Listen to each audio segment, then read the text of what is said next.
If you liked this video, don't forget to subscribe to our YouTube channel.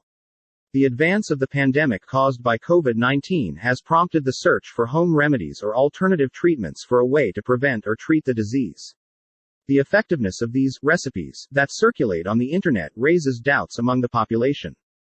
Scientific studies on SARS-CoV-2 have advanced at an accelerated pace in recent months, and in the 8th month of 2020 there are already vaccines that are in the most advanced stages of their development. However, so far there is no scientifically proven treatment to prevent or cure COVID-19. This is stated by Marco Navarro, professor of pharmacology with a specialty in internal medicine at the University of Las Américas, UDLA.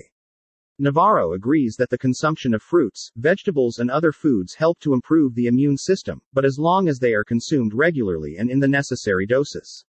A balanced diet is enough to meet the needs of vitamins and micronutrients that the body requires so that the entire gear of the immune system works properly, says the expert.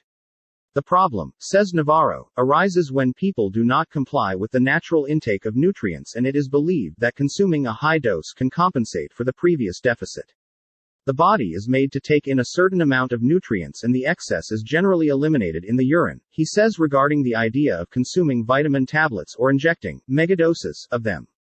The doctor advises that when attending a consultation it is necessary for the patient to inform about other pre-existing diseases, the medication and even the home remedies or natural products that he takes.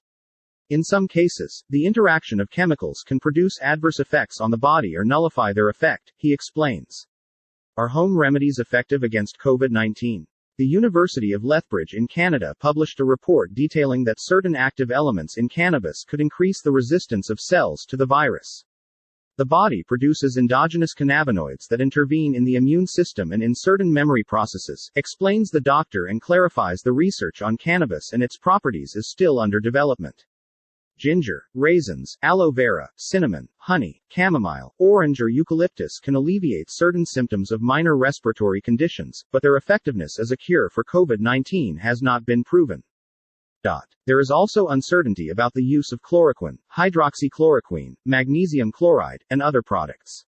If the therapy is not suggested or accompanied by a doctor, there is a risk of misapplying it, he warns. Navarro explains that the role of the doctor is to inform the patient about the favorable and adverse effects of certain foods and chemicals. He points out as a risk the placebo effect that an empirical or alternative treatment can provoke, which encourages the patient to abandon formal treatment. In the best of cases, they generate a subjective improvement. In the treatment of patients for COVID-19, the doctor explains that it is also necessary to consider that anxiety is important in the diagnosis, since in some cases it can increase the symptoms of the disease.